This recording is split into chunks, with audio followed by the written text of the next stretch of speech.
Vamos a trabajar entonces ahora la cocina como un fenómeno cultural. Vamos a tener entonces que la cultura culinaria es un sistema de símbolos, de expresión o estructuras que tiene un pueblo como tal. Acá nos dice que es de manera consciente o inconsciente. ¿Por qué nosotros vamos a hablar de esta forma? Se recuerda que la vez anterior habíamos dicho, ¿verdad? Que de acuerdo a la producción agrícola, al origen de del asentamiento poblacional, el territorio, el clima, entre otros aspectos, nosotros vamos a abordar, ¿verdad? Lo que es el aspecto culinario. La cultura se va a basar, ¿verdad?, en aquellos orígenes que se tuvieron. Yo les decía a ustedes siempre, marcando, ¿verdad?, a Guatemala como tal, desde el punto de vista de la producción del maíz, el cacao, el frijol, el arroz y algunos granos, ¿verdad? Pudiéramos mencionar también con respecto a lo que es como tal, ¿verdad?, las frutas y hortalizas que nosotros en su momento venimos desarrollando. En cuanto hemos venido nosotros abordando los temas, también hemos podido entender o comprender que muchos otros ingredientes que nosotros hoy en día podemos utilizar dentro de la cocina son algunos que se han exportado, por llamarlo así, ¿verdad? En donde muchas personas, por ejemplo, han traído, ¿verdad?, de otros lugares ciertos ingredientes que luego se han comercializado o se han cultivado acá en la región. Por ejemplo, nosotros, ¿verdad? También tenemos un área donde se produce la vainilla y esa, ¿verdad? Es origen de acá, pero si nosotros, por ejemplo, pensamos en el azafrán como tal no es de origen guatemalteco, sino es de origen de la cocina mediterránea. Entonces, desde ahí nosotros vamos viendo que ya hoy en día sí empleamos el azafrán para poderlo utilizar como condimento en algunas comidas, pero que no pertenece como tal. De aquí entonces podemos ver a la cultura culinaria como un fenómeno, ¿verdad? Tenemos también entonces que la cultura culinaria puede definirse en varios elementos. Una, considerando comestible o no a la producción y la preparación de alimentos, porque a veces nosotros decimos que no vamos a consumir alimentos porque hoy en día, ¿verdad? Muchas personas hacen estudios de alimentos que son beneficiosos para la salud, pero que nosotros no los vamos a consumir como tal porque no es algo que pertenezca a a la gastronomía. Por ejemplo, hemos podido observar que en otras regiones comen los pétalos de algunas rosas o de algunas flores, ¿verdad? Entonces se comen algunas flores que para nosotros, pues comernos una flor no es algo normal, ¿verdad? Es algo decorativo, más no normal consumir una flor. Y entonces acá, por eso viene otra vez el fenómeno a ser considerado comestible o no comestible. Algunas personas, por ejemplo, ¿verdad? Hemos podido observar que en otros países comen ciertas carnes que para nosotros no vamos a considerarlo comestible como tal. Entonces, desde ahí, desde ese punto vamos a considerar nosotros esa situación. Rituales y tabús, nuevamente. ¿Hasta dónde nosotros vamos a considerar qué es comestible o qué no es comestible como tal? Por ejemplo, alguien, ¿verdad? Diría, pues yo no me como una rata, ¿verdad? Porque una rata es como un bicho que en un momento determinado está dentro de la suciedad y solo de imaginármelo, ¿verdad? No me gustaría. Pero otra persona me va a responder igual lo mismo, me puede decir, pero un cerdito o un marrano, o sea, se alimenta de puros desechos, igual inorgánicos. Entonces ahí nos quedamos, ¿verdad? Nuevamente en ese dilema, o sea, ¿es comestible o no? Dentro de los rituales nosotros vamos a entender, ¿verdad? Que muchas personas pues utilizan, por ejemplo, antes en la antigüedad había como que pedir permiso, ¿verdad? Para matar un animal, para cortar un árbol, para emplear alguna planta. y cuestiones como esas en las cuales nosotros vamos a determinarlas como rituales específicamente. Sobre ello es que va el ritual o el tabú. Tenemos obtención y almacenamiento del alimento. No sé si alguna vez alguien ha experimentado alguna forma de maduración de los alimentos que pueda compartir en este momento. ¿O han visto cómo mamá ha madurado algunos alimentos y los guarda? Señor, ¿podría ser un ejemplo de cuando traemos bananos de un lugar? Cuando aún están verdes, por así decir. ¿O me Ujú. equivoco?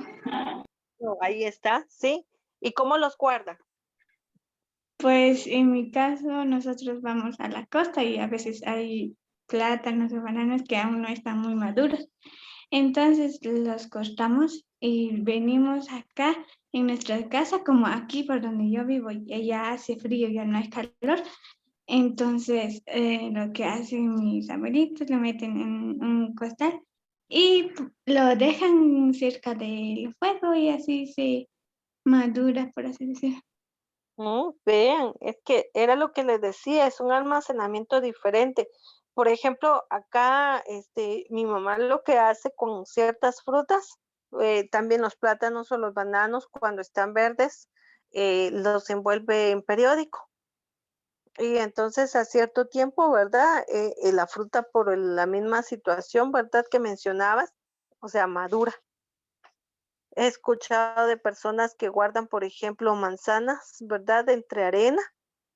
Y así podemos buscar una infinidad de situaciones de cómo almacenar lo que son los alimentos.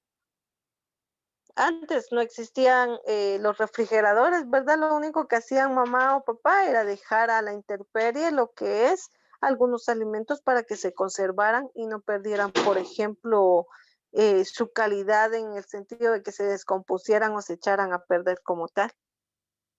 Entonces son técnicas que en un momento determinado se utilizan para almacenar ciertos alimentos. Dice nociones, creencias sobre la nutrición.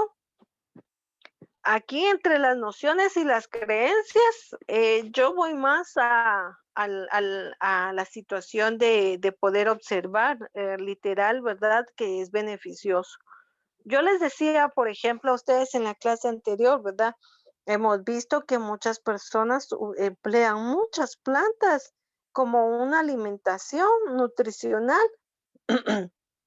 Y aparte, si lo viéramos desde otro punto de vista, ¿verdad? A la herbolaria como algo medicinal.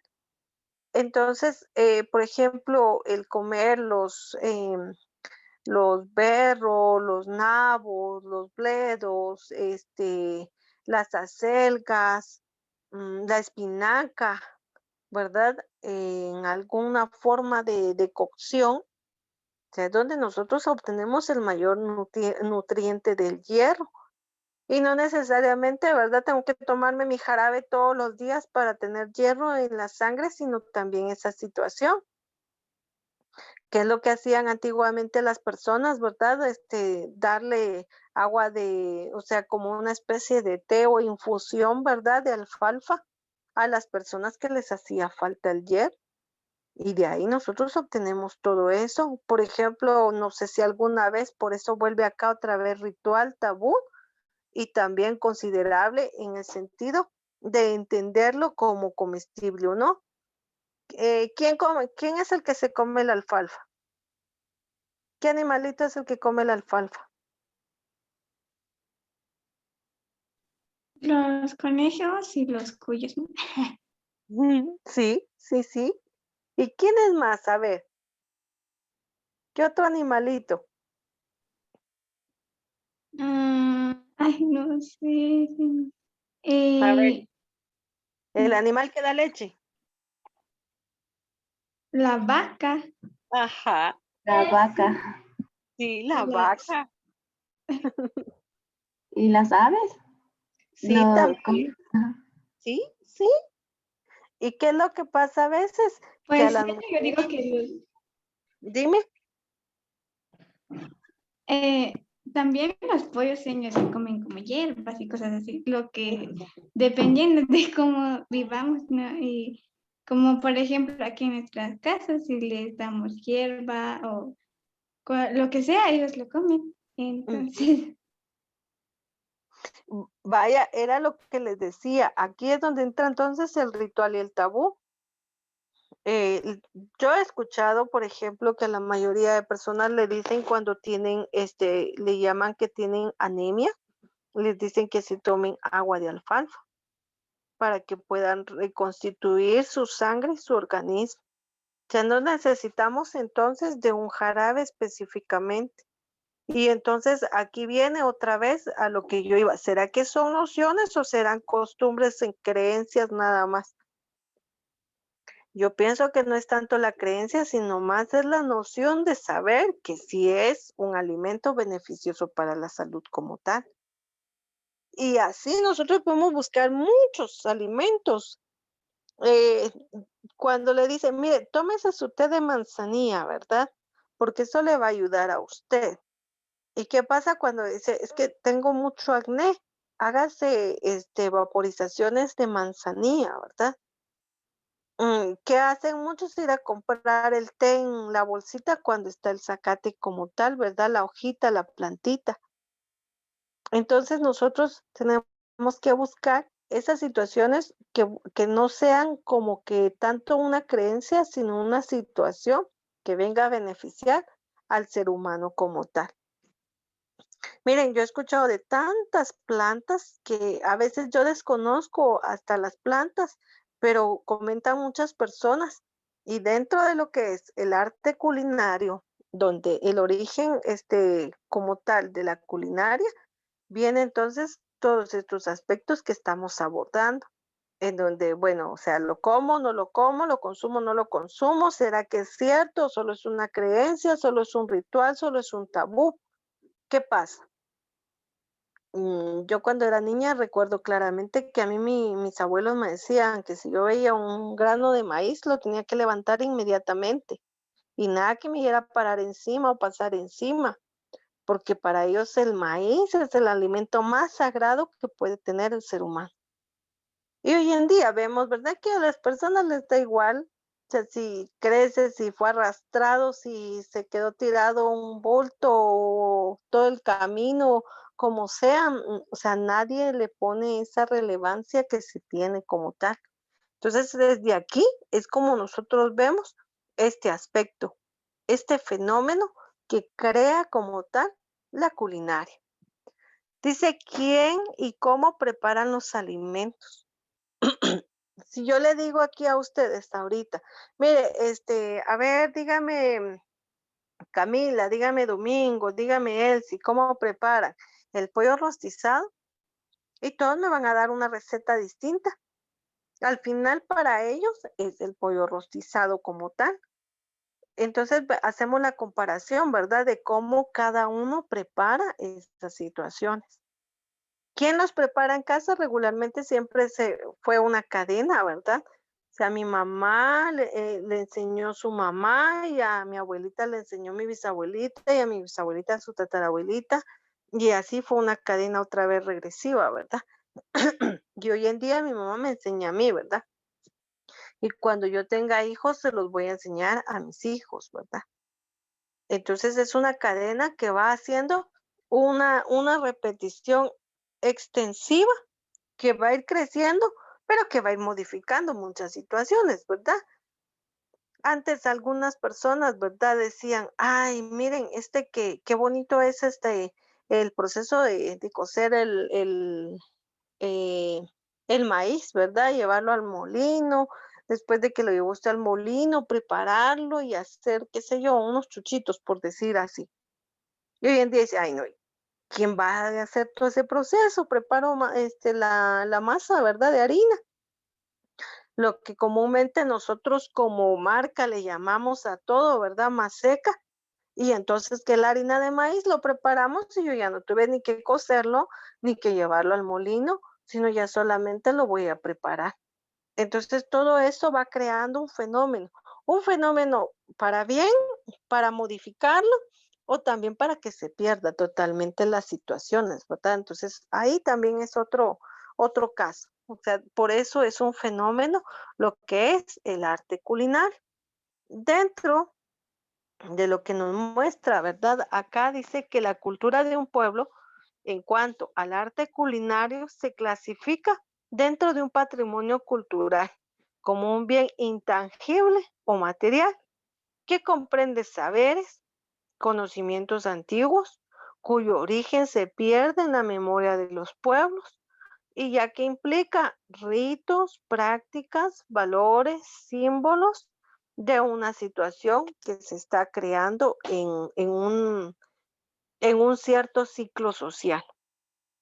Ahora, porque lo vemos desde todos estos aspectos, porque vuelvo a repetirles, si nosotros hacemos la comparación de una forma religiosa, de una forma cultural, tal vez no tanto de forma ritual, pero sí desde un aspecto cultural. Recordemos que el Popol Vuh nos dice, ¿verdad?, que la abuela Xmucané creó me parece que es a Sacol y Vitol, si no me pierdo, que fueron los hombres de maíz, y que ella molió, ¿verdad?, la mazorca en la piedra hasta crear al hombre de maíz como tal. Entonces, desde ahí nosotros, o sea, ya estamos, o sea, conjugando y enlazando todas esas situaciones. Si lo vemos también, ¿verdad? Desde otra perspectiva, yo siempre les menciono lo que es el cacao.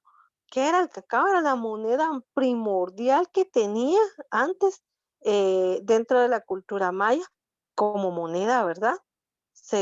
¿Cómo se llama? Se combinaban y a través de esa moneda era como se hacían los trueques, los cambios, los negocios.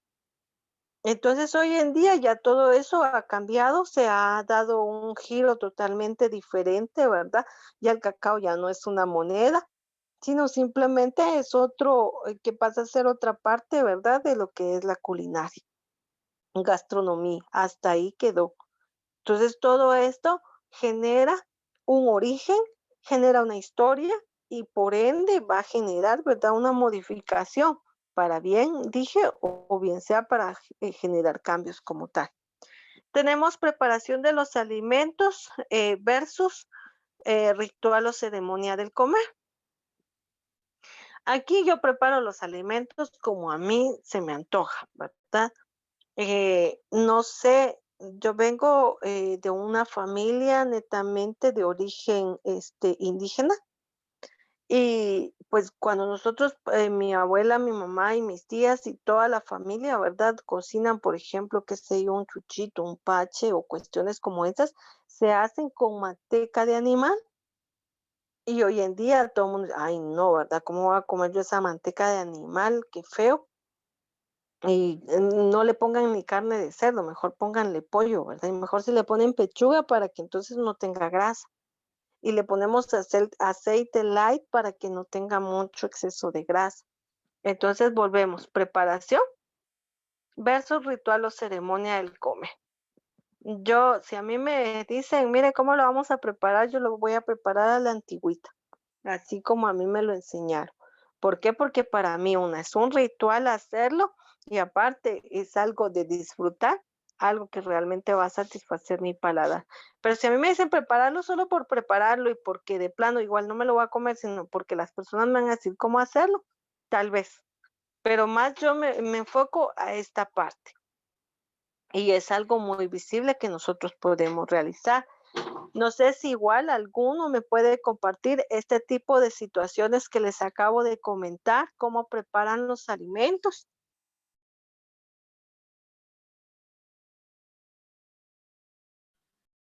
Pues igual, Señor, por ejemplo, cuando se echa a cocer la carne y el caldo que sale de la carne, pues es lo que utilizamos para la masa, para ya hacer las como tortillas y luego, y también le echamos al recado. Y porque, bueno, casi no utilizamos lo que es el aceite, porque cuando le echamos caldo, según mis abuelos y mis tíos, mi mamá, dicen que tiene más sabor, porque así es como lo hemos hecho desde años, desde que hacemos la tortilla, como los tamales, como usted dice, que viene de generación en generación, por así decir.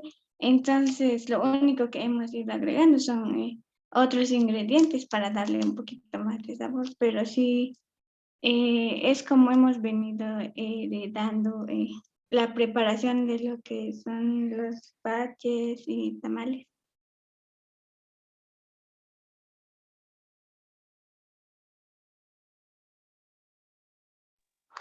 Lo que tú decías, otro punto muy específico. Muchas personas, ¿verdad? Todo lo preparan con agua y entonces no tiene ese sabor o esa consistencia que todo mundo busca. De verdad, lo que tú decías, por ejemplo, el caldo que se, por decirlo así, que se crea, ¿verdad? En la cocción de las carnes es otro elemento fundamental. Entonces ahí nosotros a veces hacemos más un ritual, ¿verdad? Del comer que en sí la preparación de los alimentos, pero ya es por la misma situación heredada de generación en generación que se nos ha dado como tal. Tenemos entonces esta situación. También podemos observar acá, dice tres vertientes para analizar lo que es la cocina. Entonces acá nos dice el efecto directo en nuestro cuerpo por lo que comemos como tal. Yo siempre voy a este punto. Nuestra, nuestras generaciones, últimas generaciones como tal, de aquí a unos, que hacer un retroceso al 2000, un poquito antes todavía, tal vez en los 80, ya esa generación, nosotros ya no la vamos, ya no, ya no tienen la misma consistencia corporal que tienen las personas que estuvieron en 1900, qué sé yo, 30, 40, 50. Ya nosotros estamos consumiendo algunos alimentos que por lo regular están criados, cosechados a la fuerza. Entonces, si vemos los alimentos muy bonitos, pero igual todo es proveniente de un químico, de alguna situación que va a generar, por ejemplo, cuestiones que hagan crecer, por ejemplo, a la fuerza. Creo que en su momento les comenté que estuve en un lugar de preparación de alimentos y los pollos, ¿verdad? En la parte ¿cómo se llama de la espalda, si así lo quieren ver, o en la espina, ¿verdad? Del cuerpo del pollo, tenían, pero muchos, como que agujeritos por la misma situación que, los inyectan a los pollitos, ¿verdad? Para que engorden. Y están ahí todos picados, ¿verdad? Pero como uno no ve la preparación, sino ya solo ve el platillo preparado y dice uno, ah, qué rico, ¿verdad? El pollo, pero no vemos cómo está criado como tal. Entonces acá dice un efecto directo en nuestro cuerpo por lo que comemos, ¿verdad? Puede provocar efectos cancerígenos, desarrollar enfermedades. Acá sí, algo del aspecto psicológico, ¿verdad? Gustos adquiridos. Antes no existían las gaseosas, las pizzas, la comida chatarra, eso no existía. Era algo que se fue dando, pero ya era muy o sea, era muy esporádico que uno, por ejemplo, consumía esos ciertos alimentos. En cambio, para hoy en día, para un joven es normal consumirlo, ¿verdad? Es más, algunos cuando vayan a la universidad se van hasta a asquear, ¿verdad? De tanto consumir lo mismo, porque es lo que venden en las universidades. Regularmente va a encontrar pura comida chatarra, ¿verdad? O sea, no va a encontrar usted su recado, su caldo de verduras, o sea, eso no lo venden en las universidades, no lo venden en los lugares, por ejemplo, donde usted trabaja, sino usted va a comer la comida rápida, la comida chatarra como tal. Entonces, son gustos a veces adquiridos porque vuelvo a repetirles, eso realmente no existía en la antigüedad. Tenemos dentro del aspecto social, dice que configura un perfil de la sociedad de que en cuanto al aspecto, ¿verdad? O al ambiente que se tenga como tal. ¿Por qué situación? Porque hoy en día ustedes han visto que cuando, por ejemplo, crean o construyen o instalan, ¿verdad? O inauguran un centro comercial, tiene que tener un área de restaurantes. Y el área de restaurantes específicamente es comida chatarra, comida ligera, ¿verdad? Rápida. O sea, no hay ninguna otra situación gastronómica nacional, sino todo es comida ligera, rápida. Y sobre ello es que se basa entonces estas tres vertientes. ¿En cuál nos situamos un poquito mal? Yo siento que tienen la misma valoración y ponderación que podemos observar, o sea, está en el mismo equilibrio. Porque es mentira que nosotros digamos, ay, no, yo no voy a comer eso no es sano. Eso es mentira, siempre tenemos un gusto específico. Que nosotros pensemos que estamos creando o comiendo algo nutritivo al 100%, difícilmente. Entonces, sobre ello es que tenemos parte de lo que es el fenómeno cultural. ¿Ustedes me indican si tienen alguna duda?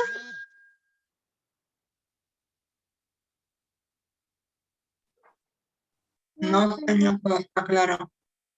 Muy bien, muchas gracias. No, señor. Gracias.